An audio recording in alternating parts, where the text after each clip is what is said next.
ating pong paksa ngayong umaga is God is doing a new thing in your life. Mga kapatid, sa araw na ito, gusto kong i-assured kayo na meron pong maganda at bagong bagay na nilalaan si Lord para sa iyo. Iba-iba lang yung mga bagong bagay na yun. Maaaring bagong promotion, bagong favor, bagong blessing, maaaring bagong lakas, kagalingan, at bagong anointing, at bagong tagumpay, no? Para sa iyo. Iba't iba mga kapatid, pero tiyak, meron siyang nakalaang bagong bagay para sa iyo. Amen po ba? Tayo po yung mga tumikit, manalangin po muna tayo. Panginoon, nagpapasalamat po kami sa iyong biyaya sa buhay namin. Narito kami, Panginoon, at naniniwala na ang Diyos namin ay gumagawa ng mga bagong bagay sa buhay namin. Hindi pa po kayo tapos, Panginoon. Marami pa pong nakalaan para sa amin. At naniniwala po ako, Panginoon, na meron pong maganda at bagong bagay na itatanim po kayo sa puso namin. At yung seed na yon, Panginoon, ay lalago at mamumunga. At makikita namin, Panginoon, ang katuparan na ito na nga yung bagong bagay na inyo pong inilalaan sa amin. Lord, thank you sa araw na ito, sa inyong gagawin sa buhay ng bawat isa. We give you praise in Jesus' name. Lahat magsabi ng amen. Pwede bang palakpakan natin malakas ng ating Panginoon? Next po, next. God is doing a new thing. Text natin, Isaiah 43. Forget the former things, do not dwell on the past. See, I am doing a new thing. Now it springs up. Do you not perceive it? I am making a way in the wilderness and streams in the wasteland. Ayan. Alam niyo po, itong verse na to ay makabuluhan po sa akin kasi way back noong 1987, bago po ako dalhin ng Panginoon dito sa lugar na ito, ay sinabi po kasi sa akin ng aking senior pastor na ipapadala ka namin sa Nueva Ecija at magpapastor ka roon. Ako po ang unang pastor ng Jesus Loves You na lumabas po ng Jesus Loves You Manila para po pumunta sa probinsya para magpastor. At isa lang ang naging, nung sinabi niya sa akin yun, ako ay nanalangin kay Lord. Sabi ko, Lord, bigyan mo po ako ng word na para pag pumunta ako ron, may taglay akong salita ng Diyos na mapangahawakan ko. Ito po yung binigay sa akin ng Panginoon na yung Behold, I am doing a new thing. Dumaan po ako nung ako po yung nagpastor na simula ng 1988, January 6, 1988. Nung ako po ay nagsimula ng nagpastor at during my first 3 years, napakahirap po ng aking mga pinagdaanan. Sabi ko nga po sa inyo, George, sa panahon yan, ako po ay sumuko na. Nag-resign na po ako kasi hindi ko po kayang magpastor sa lugar na ito. Pero every time na ako po ay dumaan sa maraming problema, naalala ko po itong salita ng Panginoon. Behold, I am doing a new thing. Hindi ko lang alam kung paanong gagawin ni Lord yun. Pero laging pinapaalala sa akin ni Lord yung sinasabing, I am doing a new thing. At sa mga panahon kasi may mga problema tayo, hindi natin alam, paano ba mangyayari yun? Paano ba itong pangako ng Diyos? At sa kabila ng marami kong mga struggles, problema sa ministry, no, pinapaalala sa akin lagi ni Lord na magawa ako ng bagong bagay. Amen po ba? Kasi minsan sa mga panahon tayo po'y dumadaan sa mga sitwasyon, talagang hindi natin maintindihan. Meron bang magandang bagay na mangyayari? Meron bang pagbabago? Meron bang blessing na nakalaan? Mga kapatid, meron po talaga. Meron po. Kaya po, wala lang pong bibigay, walang give up, walang magkikwit, walang tatalikod, walang aayaw. Kasi kapag ginawa mo yon, hindi mo talaga mararanasan.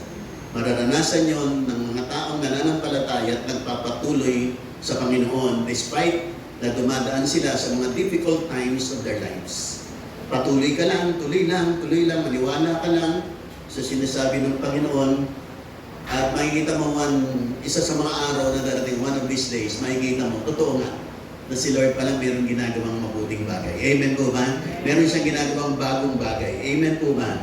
At nakita ko po sa mga sitwasyon ngayon na dumaan sa aking buhay, ang bagong bagay na pinaginagawa ni Lord ay nagsisimula po pala sa aking puso't kalooban. Tayo muna ang binabago ni Lord. At pag nabago tayo ni Lord, makikita natin yung bagong bagay na ginagawa ng Panginoon. Amen po ba? At gagawin pa ng Panginoon. Amen po ba? At pagkatapos po ng mga sitwasyon yun, sa halos 3 taon, pagdating ng mga 5th year, 6th year, no? Doon na unti-unti po natin natagpuan itong ating lupa. At unti-unti po na papakuran po natin, unti-unti binayaran po natin. Yun ang mga bagong kilos ng Panginoon. Pero bago nangyari ang lahat ng yun, meron munang bagong bagay na ginagawa si Lord sa ating mga puso't kalooban. Diyan po lahat nagsisimula yan. At kapag ka gumagawa si Lord sa buhay mo, sa puso't kalooban mo, kapatid, matuwa ka.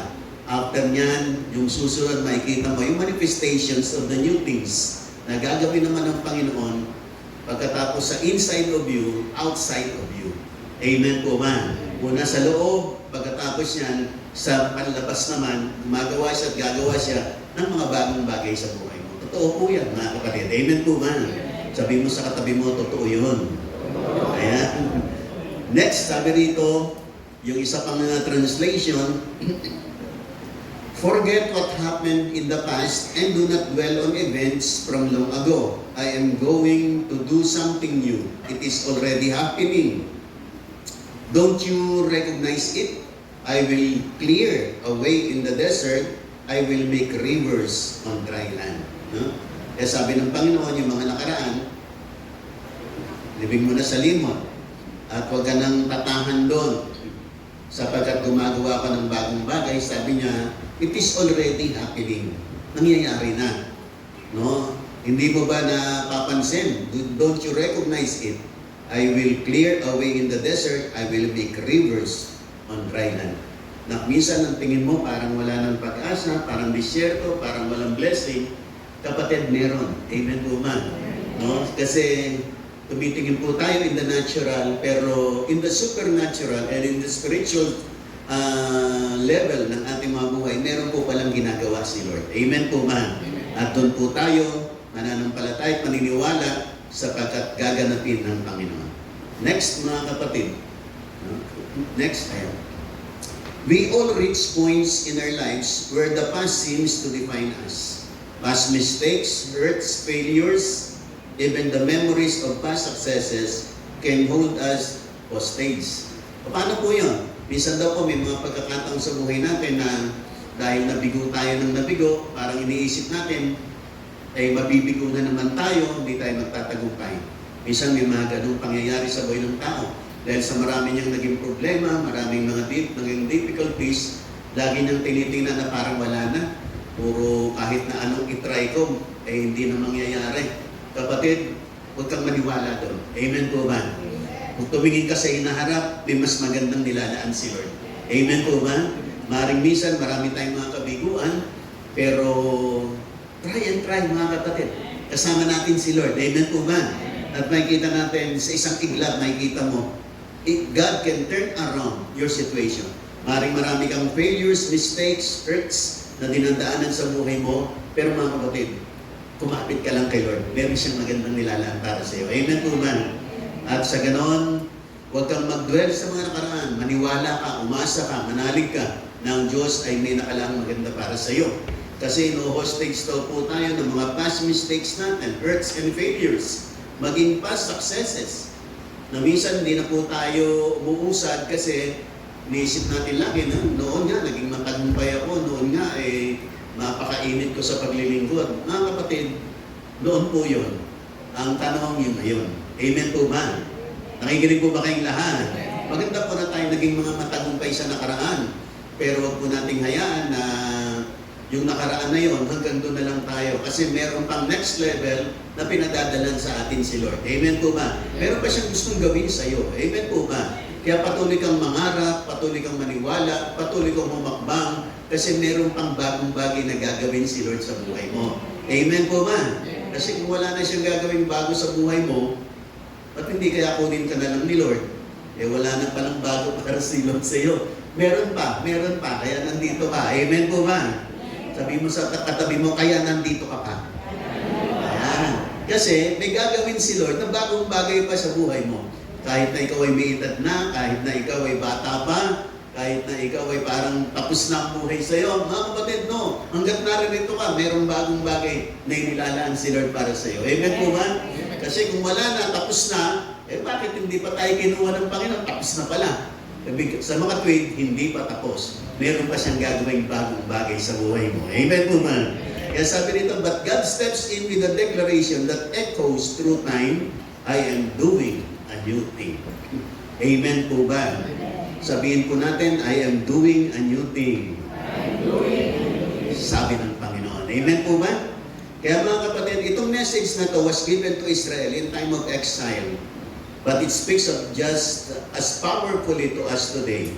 Let's explore what this new thing is, how we can perceive it, and what it means to journey with God in this new season. Nangyari po ito, binigay po ito ng mga panahon ng mga Israel, sila po ay nasasakop ng mga Babylonians, na sila po ay nasa under the reign of Babylonians, at sila po ay mga alipin. Pero despite the fact na sila po ay nasa ganung kalagayan, nagpahayag ang Panginoon through Isaiah, gumagawa ako ng bagong bagay. Amen po ba? Meron akong ginagawa ang bagong bagay. Amen po ba? Kaya yung po isang bagay na nagbibigay po sa atin ng panibagong lakas, panibagong pag-asa, na hindi pa tapos si Lord. Amen po ba? Marami pa siyang nilalang maganda para sa iyo, at marami pa siyang magagandang bagay na ipaparana sa iyo.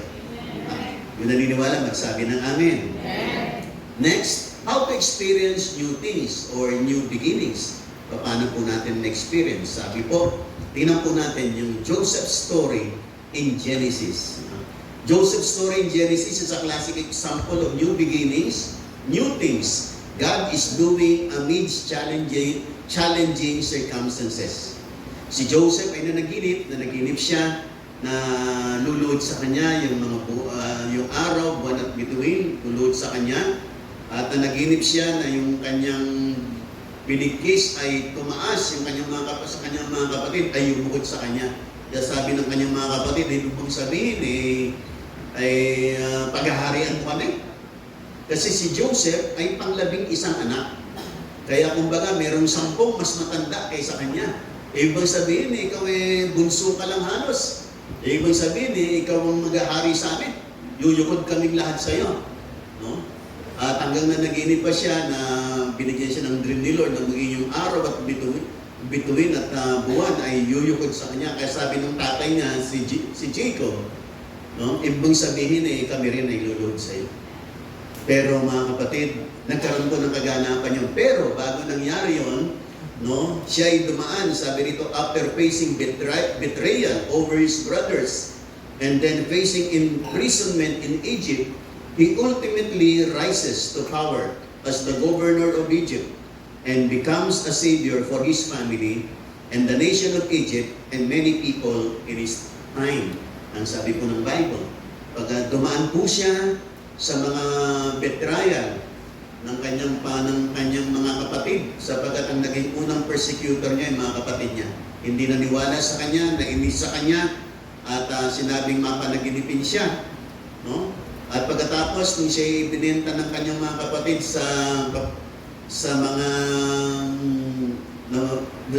napunta siya sa Egypt, sa bahay ni Potiphar, kasi binenta siya ng kanyang mga kapatid, dumating naman yung time na siya ay na-imprison. Kasi kinursunada siya ng asawa ni Potiphar, na nire-rape niya yung asawa ni Potiphar kasi nakursunadahan siya. Pero itong lahat ay kasinungalingan, pero ganun pa man, dahil dayuhan siya ron, siya nakulong. Pero sa kanyang pagkakakulong, malapit na po siya sa katuparan ng pangarap ng Diyos. Amen po ba?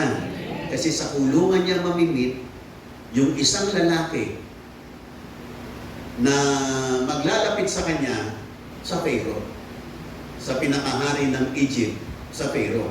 Mamimit niya pala yung lalaking yun dun sa kulungan. Nakikinig po ba kayong lahat? Despite the fact na siya ay tinatwa, pinagtulungan ng mga kapatid, but despite the fact siya ay na-imprison nung siya pumunta sa Egypt, pero papalapit na pala siya ron sa gagawing bagong bagay ni Lord. Kasi dun sa kulungan, mamimit niya pala yung taong yun na maglalapit sa kanya sa Pharaoh. Nakikinig po ba kayong lahat?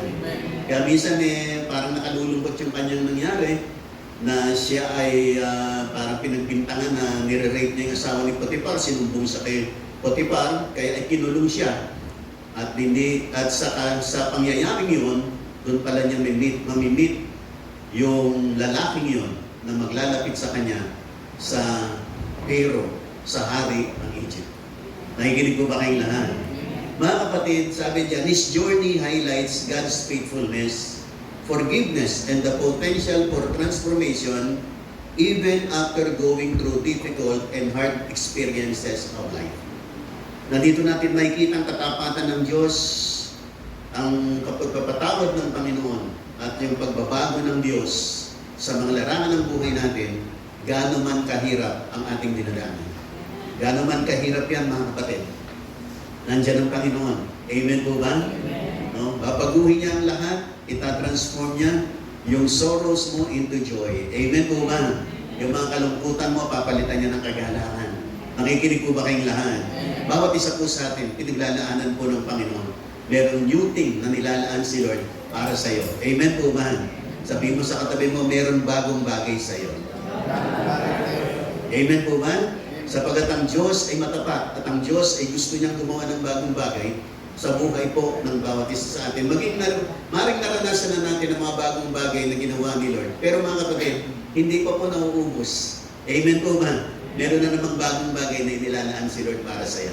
Kasi ang Diyos ay Diyos ng mga surprises. Next.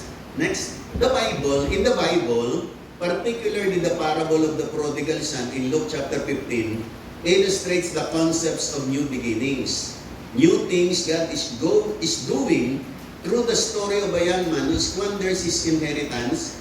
Kinuha niya yung kanyang pamana, pagkatapos nilustay po niya, and ultimately returns to his father seeking forgiveness.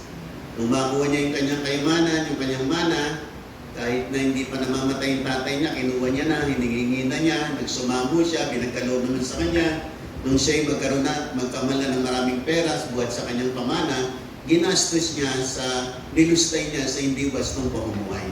Kaya dumating yung time, siya'y naghirap hanggang siya'y wala ng makain. Sabi niya, at gusto niya ang kanin, maging yung pagkain ng mga baboy ay gusto niyang kanin. At naalala niya yung kanyang kalagayan sa poder ng kanyang tatay. Sabi niya, babalik ako sa tatay ko. Kasi yung mga katulong doon kumakain ng masarap. Sabi niya. Samantalang ako rito naghihirap at walang nakain. Kaya sabi niya, babalik ako, sasabihin ko sa tatay ko, patawarin mo ko tayo sa aking nagawa sa iyo. Nakikinig po ba kayong lahat? Sabi doon sa paragraph sa bandang baba, this story highlights God's boundless love, compassion, and willingness to offer a fresh start, new beginning to those who repent and return to Him. Marami po tayong mga nagawang mali, palpak, naging matigas ang ulo, pero mga kapatid, lumapit ka lang. Lumapit ka lang sa Panginoon. Amen po ba? Bumalik ka lang. At ang pag-ibig ng Diyos hindi nauubos para sa iyo. Amen po ba? Yung pagmamahal ng Panginoon para sa iyo, yung habag niya para sa iyo, hindi po nauubos. Lagi siyang naghihintay. Kung paano yung ama ng prodigal, naghihintay siya lagi sa kanyang anak. Kasi alam niya, lahat na nakikinig magsabi ng amen, alam ng Diyos na ang buhay po natin, apart from Him, walang mabuting patutunguhan. Na may isang araw, babalik din tayo. Babalik ka rin. Amen po ba? Kasi wala pong ganap na buhay sa labas. Sa labas, pag wala ka kay Lord, nasa mundo ka, ang mangunguna sa dyan, si Satanas. Maring sa simula, masaya, masarap, pero later on, pahirap na ng pahirap. Mawawalan ka na ng peace, mawawalan ka na ng joy, mawawala na yung mga inaakala mong maganda. Nakikinig po ba kayong lahat? Hanggang sa maranasan mo na Panginoon, say lang talaga ang fullness ng aking buhay. Na ang fullness po ng buhay natin, nasa kami ng Panginoon. Amen. Hindi ka magiging masaya, hindi ka magiging fulfilled apart from Him. Kaya po tayo, pwede tayo magpanibagong pasimula. Lumapit ka lang kay Lord. Hindi nauubos ang second chances ni Lord para sa iyo. Lagi siyang may nakalaan para sa iyo. Marami po tayong mga palpak, minsan naging matigas ang ulo, ayaw sumunod, mas gusto natin yung mga hilig natin, Kahit na alam natin hindi tama, mali, pero pinagpipilitan natin, pero minsan isang araw marirealize mo na ang tunay na buhay na pinagpala, yung buhay na na kay Lord. Amen po ba? Kaya itong prodigal son, itong alibugang anak, naisipan niya, sabi niya, babalik ako sa tatay ko. Hihingi ako ng tawad, sasabihin ko, tay, patawarin mo ako. At ituring mo na lang akong alipin, sabi ng lalaking ito. At yung tatay niya, ang sabi ng Bible pag binasa nyo, malayo pa, natanawan na siya ng tatay niya. Amen po ba? Kasi yung tatay niya, laging naghihintay sa kanya. Araw-araw, tinitingnan yung daan na nag-expect yung tatay niya, misa isang araw, babalik ang anak. Amen po ba? Nakikinig po ba kayong lahat? Kaya tayo pong lahat, lagi tayong pinagmamasdan ng Panginoon. Amen po ba? Na ang buhay po natin, dapat i-align natin kay Lord. Kasi ang ganap na buhay na sa Kanya, mga kapatid. Magiging masaya, pinagpala ang buhay mo, magiging matagumpay, pag na kay Lord ka. Pagka wala kay Lord, masaya lang sa simula, pero later on, hindi masaya. Nakikinig po ba kayong lahat?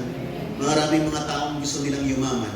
Nung sila yumaman, nakita nila, hindi pala masayang maging mayaman.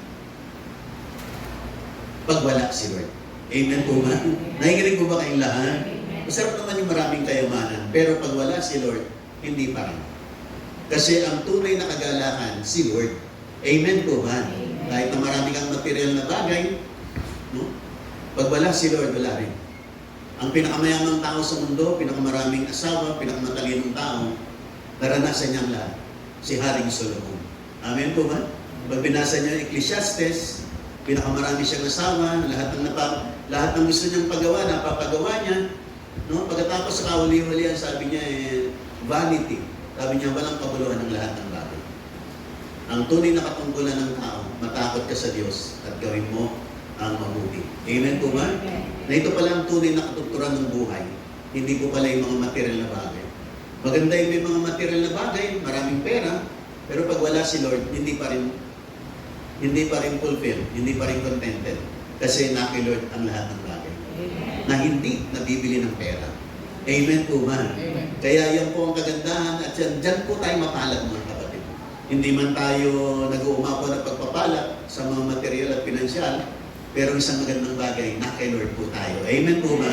Dahil pa natin yung maraming perang wala kay Lord. Nakikinig po ba kayong lahat? Kaya sabihin mo sa katabi mo, mapalad ka talaga. Amen at amen. Next, punta po tayo. Mga kapatid, how to experience new things. At new beginnings. Let go of the past. Sabi doon sa binasa natin, forget the former things, do not dwell on the past.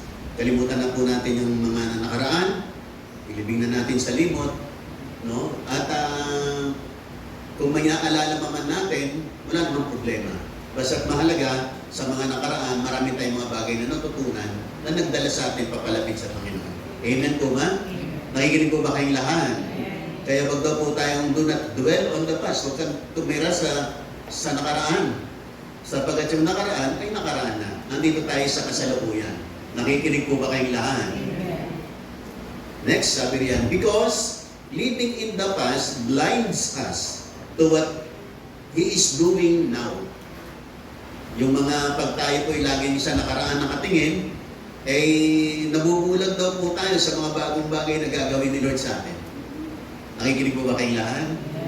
Sabi nga, pag nagmamaneho ka, hindi pwede kang laging nakatingin sa likod. Hindi ka pwedeng laging nakatingin sa side mirror. Kasing side mirror, ang nakikita niya lagi likod. Pag puro doon ka nakatingin, mababangga ka. Hindi ka makakalayo. Kasi ang lagi mo tinitingnan yung likod. Tumingin ka sa inaharap. Tumingin ka papunta ron. Amen po ba? Maminsan-minsan titingin ka sa mga side mirror. Titingnan mo yung mga bagay-bagay. Pero saglit lang yun. Huwag kang magdidwell doon. Huwag kang tatagal doon. Kinakailangan tumingin ka sa future. Amen po ba? Kasi pag puro ka nakatingin sa nakaraan, hindi ka makakausad ng malayo. Nakikinig po ba kayong lahat? Kaya sa pagmamaneho, magandang may side mirror. Minsan, tinitingnan natin yung mga nasa likod, pero from time to time lang yun. Paminsan-minsan lang yun. Ang talagang focus natin yung harap. Kasi kapag lagi tayong nakatingin sa nakaraan, mga nakaraang nakabigay sa atin ng sama ng loob at mga hinanakit. Mga kapatid, hindi ka makakusad. Lagi na lang iniisip mo yung ginawa niyang masama sa'yo. Yung pananakit niya sa'yo. Mga kapatid, hindi ka makakausap. Yun ang kailangan patawarin mo na. Amen po ba? Nakikinig po ba kayong lahat? Patawarin mo na. Amen po ba? Sabihin mo sa katabi mo, patawarin mo na. Nandiyan pa po ba kayong lahat? Mga kapatid, bilang mga Kristiyano, yan ang the best thing that we could do sa mga taong nakasakit ng ating kalooban. Amen po ba? Huwag mo nang pilitin na humingi pa ng tawad sa'yo. Huwag mo nang pilitin, basta patawarin mo na. Humingi man ng tawad sa'yo o hindi, patawarin mo na. Amen po ba? Kasi sa malawat madali, ikaw rin ang mabibigatan. Ikaw rin ang mahihirapan. Hindi ka makakausad. At hindi mo mararanasan ang mga bagong bagay na inilalaan ni Lord para sa'yo. Lahat na nakikinig magsabi ng Amen. Whether it is past failures that fill us with shame or past victories that make us complacent, na nagbibigay sa atin ng complacency na hindi na po tayo umuusa, hindi na po tayo nag-aspire for new things. That is complacency. Parang tinatamad na tayo, wala na tayong pangarap. Dahil sa naranasan ko na yan, naging matagumpay na ako dyan. Dati nga, masigasig ako naglilingkod. Mga kapatid, noon yun. Hindi pa po tapos si Lord. Amen po ba? Kaya naririto ka, maglingkod ka sa Panginoon. Nakikinig po ba kayong lahat? Para maging masaya ang buhay mo. Masaya po naglilingkod kay Lord. Amen po ba? No? Sabi rito, we cannot cling to yesterday's experiences and expect to walk into tomorrow's blessings. Hindi raw po tayo pwedeng yumatap sa yesterday's mga karanasan natin sa nakaraan na tayo po umaasa ng panibagong blessing sa araw ng bukas. Huwag po nating yakapin yung nakaraan. Bahagi na lang po ng ating buhay yun. Mga learnings ng buhay natin. Amen po ba? Mga trophy ng buhay natin, kung yan ay mga successes na naranasan po natin, mga trophies po natin yan. At mag-aspire ka ng new trophy. Amen? Nakikinig po ba kayong lahat? Mag-aspire ka ng bagong achievement naman. Kung puro mga magagandang successful stories and achievements na naranasan mo, nakaraan na po yun. Ngayon, bago naman, at hayaan mo ngayon naman, makaranas ka ng bago. Pagpatuloy mo, maging masigasig ka, mangarap ka, sapagat merong ginagawa si Lord na bago sa iyo. Lahat na nakikinig magsabi ng Amen. Ask God to help you release any burden or bondage from your past. Declare it over your life, I am not what I used to be. I am who God says I am. Amen po ba? Hindi na ako katulad ng dati, ako ngayon ay kung ano yung sinabi ng Panginoon, kung sino ako. Amen po ba? Dapat nandun po tayo. Nakikinig po ba kayong lahat? Yung mga nakaraan, magaganda po yan. Magandang mga learnings sa atin, magandang experiences sa atin. Pero hindi po tayo yayakap sa nakaraan. Dito po tayo sa panibagong araw na ito na itinalaga sa atin ng Panginoon. Dito, mayroong mga bagong bagay na mararanasan ka sa Panginoon. Lahat ng nakikinig magsabi ng Amen. Kaya nga, yung mga nakaraan, ilibing na sa limot, mga kapatid. Yung mga dapat patawarin na. Amen po ba? Yung mga dapat batiin na po. Nakikinig po ba kayong lahat? Hindi ka makakausap, mga kapatid. Yung bagong bagay nilalaan ni Lord sa hindi mararanasan pag nandun ka pa rin sa nakaraan, mga kapatid. Are you listening? Are you listening? Tayo po, lalo na po tayo mga lingkod ng Diyos, lalo na po mga pastor, wala po tayong karapatang magtanim ng sama ng loob. Amen po ba? Wala. Talagang sa malawat madali magpapatawad ka. Amen po ba? At minsan, pag nasasaktan ka ulit sa mga naalala mong nangyayari, lagi mong sasabihin, Lord, pinatawad ko na po sa Panginoon. Nakikinig po ba kayong lahat? Kasi po, tayo po nagpapatawad. Kaya lang yung healing process, yung healing, proseso talaga. Yung paghilom ng sugat, proseso talaga yun. Amen po ba? Nakikinig po ba kayong lahat? Nakikinig po ba kayong lahat? Yung pagpapatawad sa ating mga Kristiyano, madali po sa atin yan. Kasi mga Kristiyano po tayo. Amen po ba? Kaya lang yung healing process, yun ang matagal. Yun ang matagal. Nakikinig po ba kayong lahat? Yung bang ikaw yung nasugatan, of course, pag nasugatan ka, ang unang tendency gagawin mo, gagamutin mo. Pag ginamot mo, hindi naman bukas ay magaling na. Depende sa lalim. Pagka malalim, kahit ilang beses mo nang ginagabot, meron pa rin kirok, malalim eh. Pero sige lang, gamutin mo lang. Nakikinig po ba kayong lahat? Every time na kumikirot pa yung puso mo, Lord, pinatatawad ko na po siya. Lord, pinatawad ka na po siya. Amen po ba? Habang inuulit-ulit mo yun, makikita mo, misa isang araw, mapapansin mo, wala na, ganap na magaling na. Nakikinig po ba kayong lahat? Kaya nga po, continue to release forgiveness, understand, lahat ng yan, pinadaan tayo ni Lord kasi mayroong magandang layon si Lord sa buhay natin. Lahat na nakikinig magsabi ng amin. Kaya nga mga kapatid, iwanan na yung nakaraan. Yung mga tagumpay natin sa nakaraan, ilagat na po natin sa nakaraan. Mga trophy po ng buhay natin. Aspire tayo ng new trophies ngayon. Amen po ba? Patuloy tayong maglingkod sa Panginoon. Amen po ba? Nakikinig po ba tayong lahat? Sabihin mo sa katabi mo, maglingkod ka kay Lord. Amen po ba? Wala na pong pinakamaganda kundi maglingkod sa Panginoon. Amen po ba? At makikita mo, ang buhay mo ay laging nagkakaroon ng pabuluhan habang pinaglilingkuran mo si Lord. Kaya iwan na po yung nakaraan. Amen po ba? Lahat ng nakikinig magsabi ng amen at pumalakpak ng malakas sa ating Panginoon. Amen at amen. Parang maranasan natin yung bagong nilalaan ni Lord, mga kapatid, iwan ang nakaraan. Ilagay na doon sa nakaraan, from time to time, alalahanin natin para maging learnings natin at maging mga magandang ingredient na lang ng ating kasalukuyan. Pero hindi po tayo nakapokus, ang focus natin sa kasalukuyan. Next, tatlong bagay lang po. How to experience new things, look for the new thing. Sabi doon, see, I am doing a new thing. Now it springs up, do you not perceive it? Sabi doon sa sa talatang binasa natin, sabi, behold or see. Behold, nakikita niyo ba? I am doing a new thing. Now it springs up. Do you not perceive it? Hindi mo ba na darama? Hindi mo ba naunawaan? Hindi mo ba napipil na meron akong ginagawang bagong bagay? Mga kapatid, yung sinasabing, see, I am doing a new thing, you need to see it from the eyes of faith. Kasi minsan sa ating mga sitwasyon, parang walang ginagawa si Lord. Parang puro ganun lang. Parang paulit-ulit lang. Pero mga kapatid, may ginagawa si Lord. Amen po ba? Nakikinig po ba kayong lahat? Meron siyang ginagawa. Una sa lahat, sabi ko nga, sa puso mo, sa buhay mo, may ginagawa si Lord. At yung new thing na ginagawa ni Lord, dito talaga nagsisimula. Sa puso mo, kung meron siyang ginagawang paglilinis sa'yo, pagbabago sa'yo, pagkokorek sa'yo, meron siyang ginagawang bago sa'yo. Kasi meron siyang bagong pagpapalang nakalaan para sa'yo. Piniprepare ka niya para maging qualified ka for the next level of blessing na nilalaan si Lord para sa'yo. Amen po ba? Kaya kung meron siyang mga bagong bagay na kinikilos, ginagawa sa'yo, minsan meron tayong mga circumstances na hindi magaganda, pero alam niyo po ba, dyan sa mga circumstances na yan, dyan nagsisimula ang bagong bagay na ginagawa ng Panginoon. Yung nakikinig magsabi ng amen. Next. God is already at work.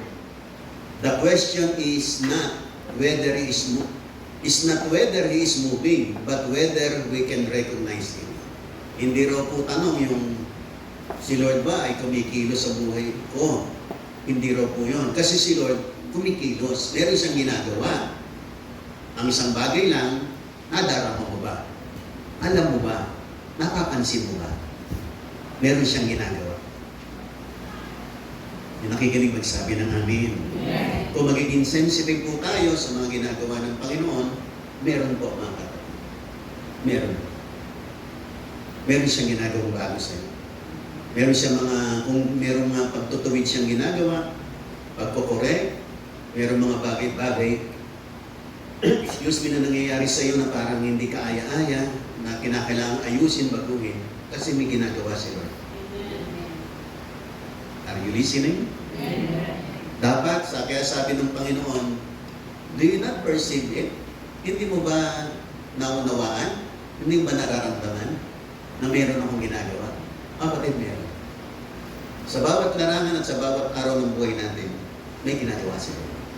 Minsan lang, hindi natin pinapansin. Are you listening? Makikinig po ba kayong lahat? Parang bagang minsan, mayroong mga magulang tayo na lagi tayong kinukurek, lagi tayong pinagagalitan, laging mayroong pinapaayos sa atin, hindi naman natin sinusunod, hindi natin namamalayan, meron pa rin siyang nilalang maganda sa atin. Amen po ba?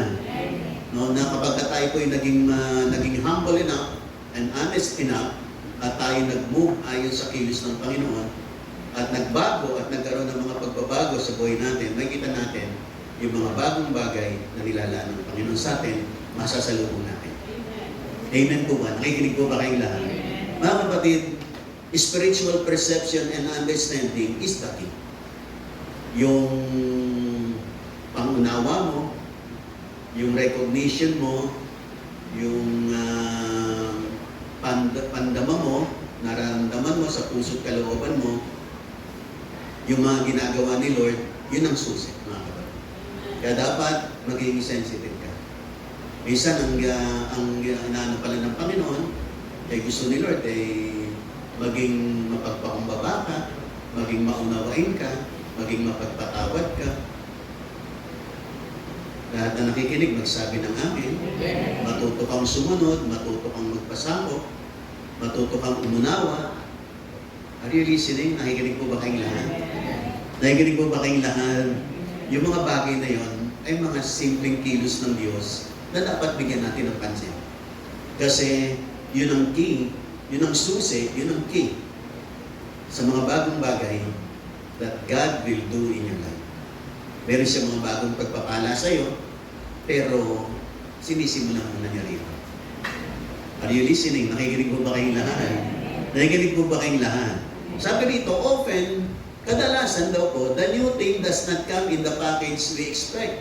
It might look small, insignificant at first. It might even look like a problem instead of a promise.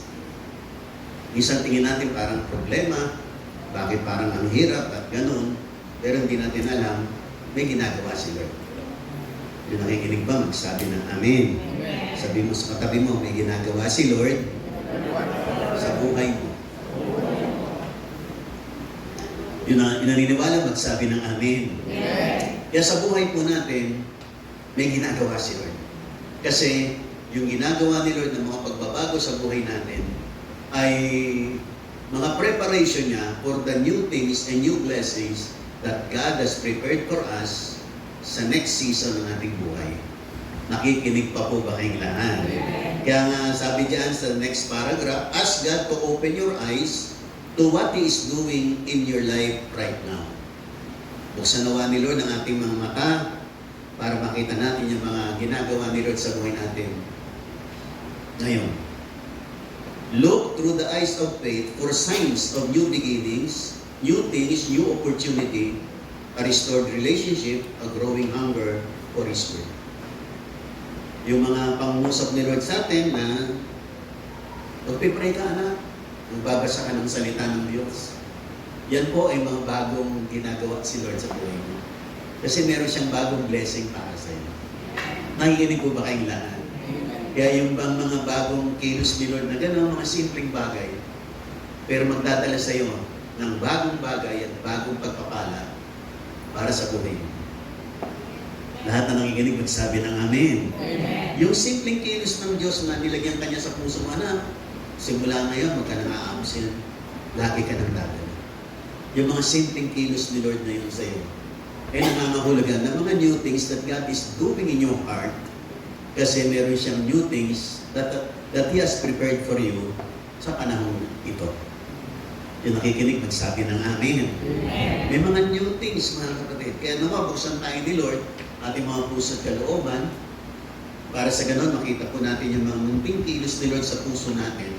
Kasi after that, meron next level, new level of blessings ang gagawin sa iyo ng Panginoon.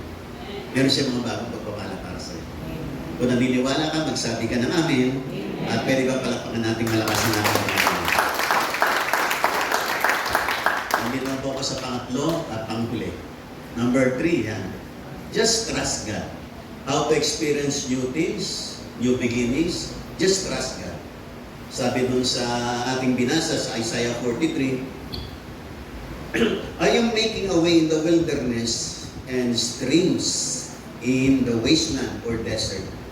Sabi ng Panginoon dun sa ilang Walang tubig, walang daan, pero gagawa ko ng daan para sa iyo. Amen po ba? Mga kapatid, gagawa si Lord ng pagpapala para sa iyo. Amen po ba? Next, sabi diyan, the new thing God is doing often begins in the wilderness. Ano po yung wilderness? Yung ilang? It is a place of uncertainty, dryness, and difficulty. Yet, it is in these places God proves His faithfulness. He creates a way where there was none. He brings refreshing in the most barren circumstances. Doon daw sa mga panahon na parang, ano po ba ang mangyayari rito, Lord? Parang walang katiyakan, walang kasiguruhan ng aking buhay. Doon sa mga panahon na parang nanlalamig tayo, parang hindi tayo umuunlad. Doon sa mga panahon difficulties ang ating manaranasan, yan po pala yung mga lugar na kung saan si Lord nagpapasimula ng bagong bagay. Nakikinig po ba kayong lahat? Na inakala natin, bakit Lord ako napunta rito? Bakit nagkaganito? Diyan pala sa lugar na yan, may ginagawang bago si Lord sa buhay. At yung mga ginagawa ni Lord na bago, para sa ikabubuti mo. Para sa lalo pang maraming blessing na nilalaan ni Lord para sa iyo. Nakikinig po ba kayong lahat? Minsan, of course, napakahirap naman sa mga problema. Lalo na sa mga panahon, hindi natin alam. Panginoon, paano? Ginawa na natin ang lahat, parang nangyari. Pero mga kapatid, sa mga ganyang pagkakataon, diyan gumagawa si Lord ng new thing, mga bagong bagay sa buhay mo. Meron siyang new blessing, new anointing, new healing, new breakthrough, new victory para sa buhay mo. Nakikinig po ba kayong lahat? Hindi pa po tapos si Lord. Marami pa po siyang nilalaan. The wilderness, sabi riyan, the wilderness does not mean God has abandoned you. It means you are on the right path to transformation. Yun daw pong minsan wilderness, mga panahong problema, wala, ano po bang katiyakan nito Panginoon, napakahirap naman dinadaanan natin, hindi po daw ibig sabihin na tayo ay iniwan na ni Lord. Hindi po niya tayo iniwan.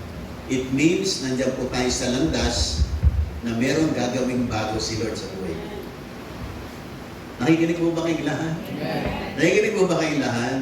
Kasi pag tayo po'y na-focus sa problem, parang, ba't ganun Lord? Bakit naman ganun? Bakit ganito Lord? Pero pag nakita natin, after this, meron palang bagong bagay na ginagawa si Lord at meron bagong pagpapalang nilalaan si Lord, nagkakaroon po tayo ng panibagong pag-asa. Nakikinig po ba kayong lahat? Kaya sa buhay mo, you are on the path of transformation. Meron mga pagbabagong ginagawa si Lord sa buhay mo kasi meron siyang mga bagong bagay at bagong pagpapala para sa iyo. Amen po ba? Sabi mo uli sa katabi mo, mapalad ka. Sabi mo sa kanya, ikaw yun. Ayan. Amen po ba? Yung naniniwala doon, magsabi ng amen. At pumalakpak ng malakas sa Panginoon. Amen at amen. Mga kapatid, sa last paragraph, God is not asking you to find the way. He is making the way. Hindi naman hinihiling ni Lord na hanapin mo yung daan. Huwag kang mabahala. Siya ang gagawa ng daan para sa iyo. Amen po ba?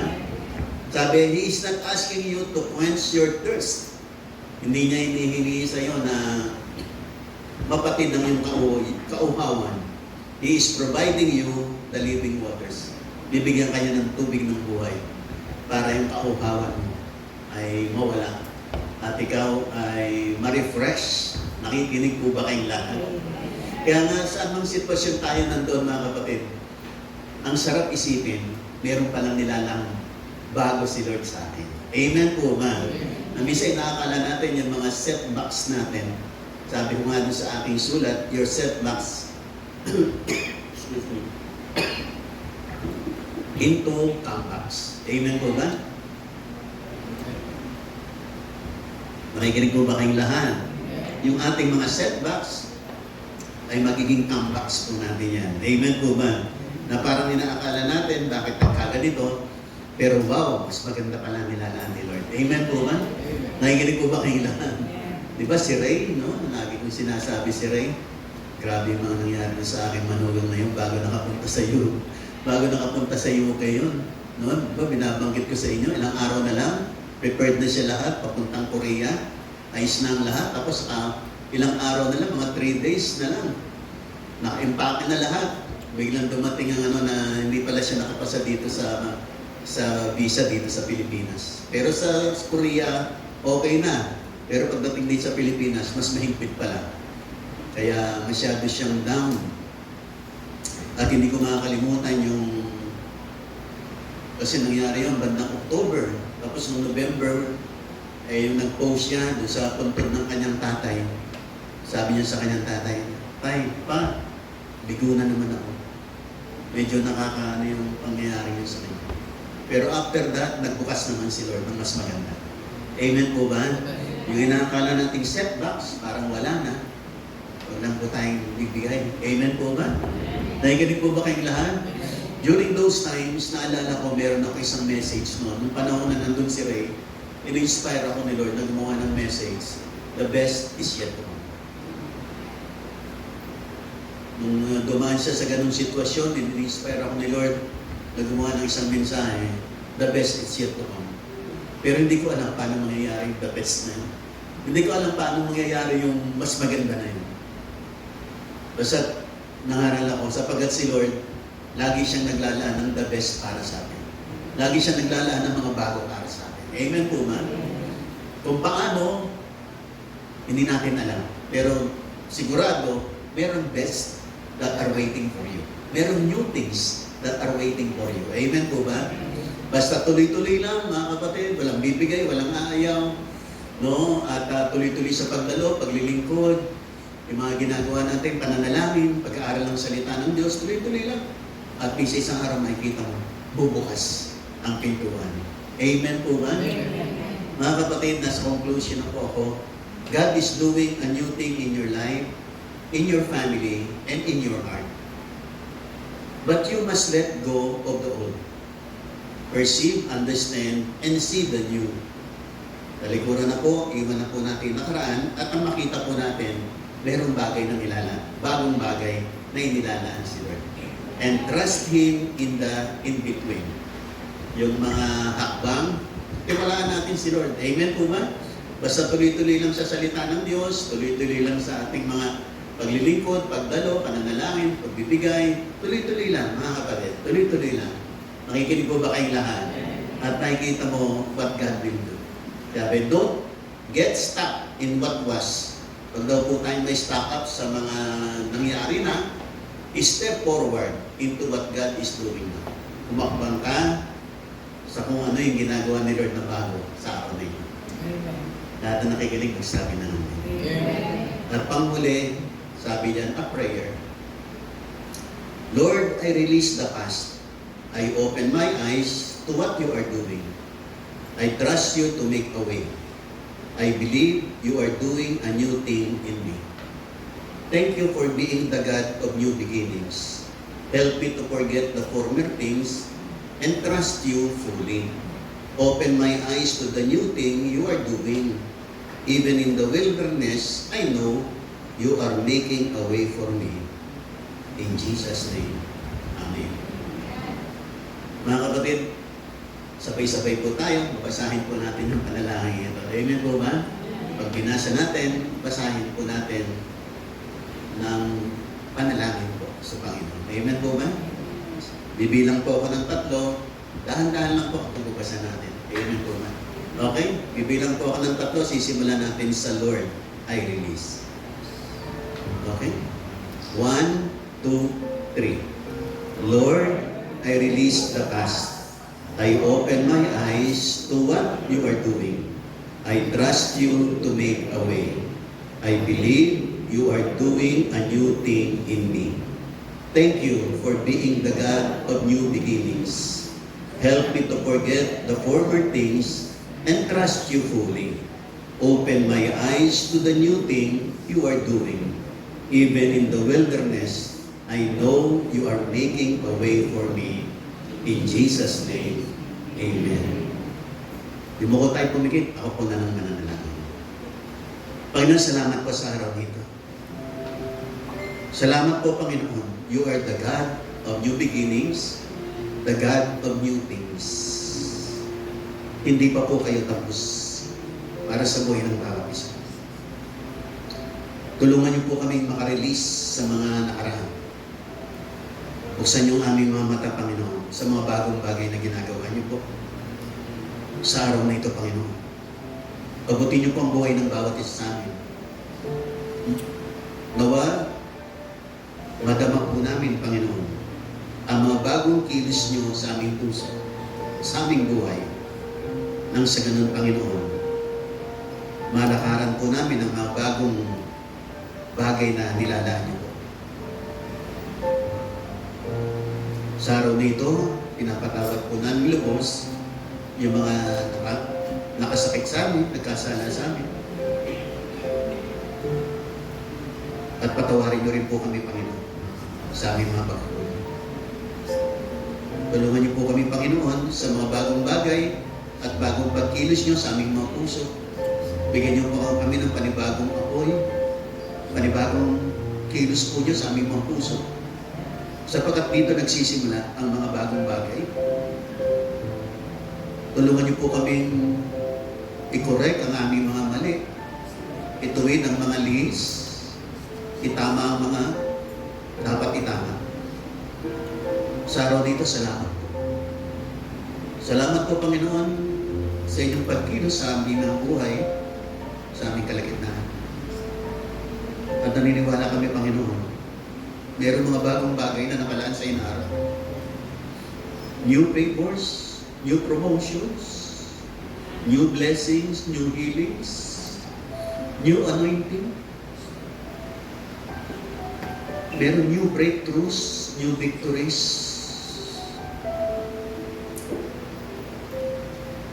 At mga new miracles, new surprises.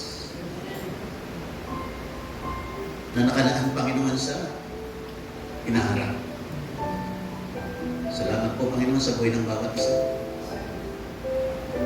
Just touch your people, touch us. Narito kami, Panginoon, we humble ourselves before you. Nagpapasalamat po kami. Sa araw